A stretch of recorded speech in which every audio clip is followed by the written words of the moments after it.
만일에 이 말은 입에 담기도 불순한 것이지만은 그래도 설명을 하자면 논리적 설명을 위해서 부득이 쓸 수밖에 없는 가정입니다. 만일에 한나라당이 정권을 잡으면 어떤 일이 생길까?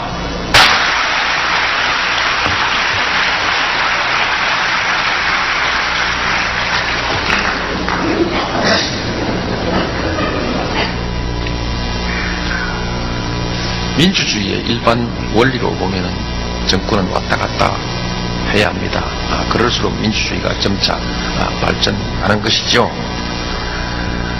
그런데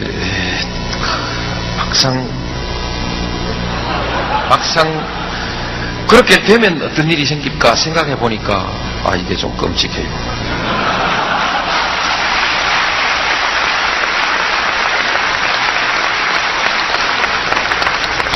무슨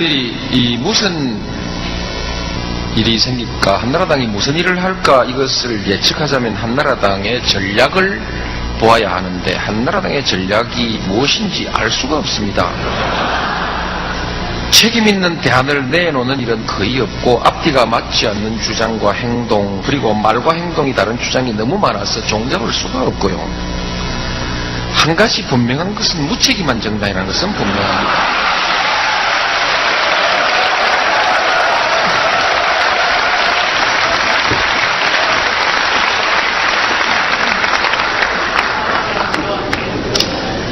그동안 참여정부의 정책 중에 한나라당이 반대하고 흔들지 않은 정책은 거의 없습니다. 그러나 끝까지 반대한 정책도 거의 없습니다.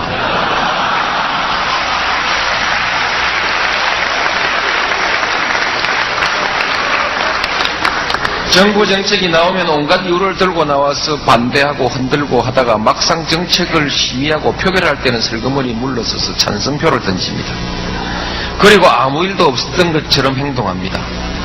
반대를 위한 반대, 흔들기 위한 반대를 한 것이죠. 그 결과 대부분의 정책은 참여정부의 정책대로 가고 있습니다.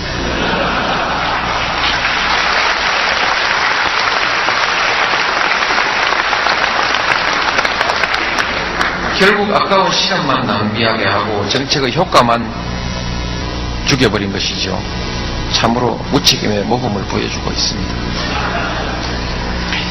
요즘 그 당 후보들의 공약을 보아도 창조적인 전략이 별로 보이지 않습니다. 한마디로 부실하다는 생각이 듭니다.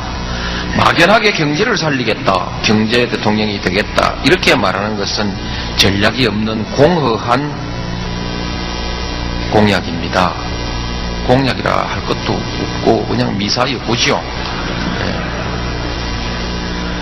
대운하니 열차편이니 하는 사업들을 놓고 옥신각신하고 있는데 두 사업의 사업비를 다 보태봐도 참여정부 균형발전투자의 5분의 1도 안 되는 사업입니다.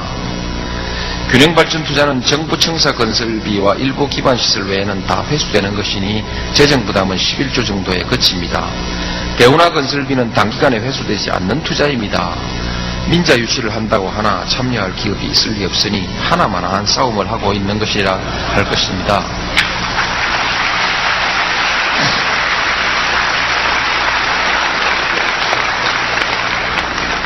이 말 듣고 열받아서 재정으로 투자를 하면 그야말로 그땐 정말 큰일 납니다. 열차 페리는 제가 2000년 제가 해수부 장관 시절에 타당성이 없다는 결론을 이미 내린 사업입니다. 한다고 해도 참여정부의 물류 허브 전략에 비하면 너무 작은 사업입니다. 제가 본시 제가 이 말을 그거를 참여정부 물류 허브 전략에 비하면 손가락 한마디도 안 되는 사업이다 이렇게 썼다가 너무 좀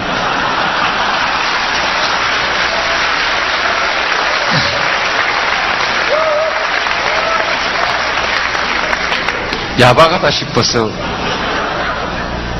너무 작은 사업이다로 고쳤습니다.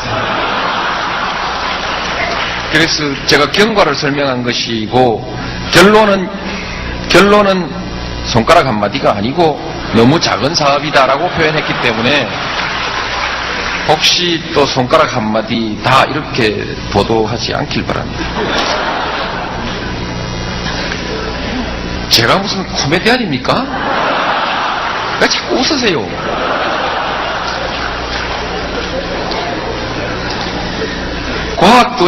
과학도시 한다는데 그것은 참여정부가 다 법까지 만들어 놓았습니다. 추가할 것 있으면 도시 하나 지정만 하면 되는데 뭐 또 들고 나와서 흔들어 놨습니까? 이 정도 사업을 국가적 전략 사업으로 내놓은 것이라면 좀 초라하다는 생각이 듭니다.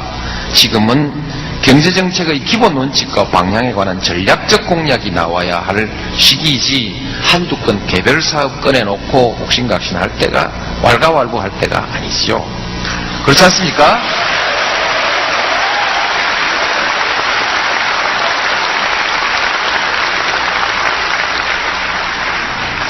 경제는 경제정책만으로 되는 것이 아닙니다. 종합적인 국가발전 전략이 중요한 것입니다. 이 시기 한국이 추구할 가치와 역사적 과제가 무엇인지를 제시하는 전략적인 공약다운 공약이 나오기를 기대하겠습니다.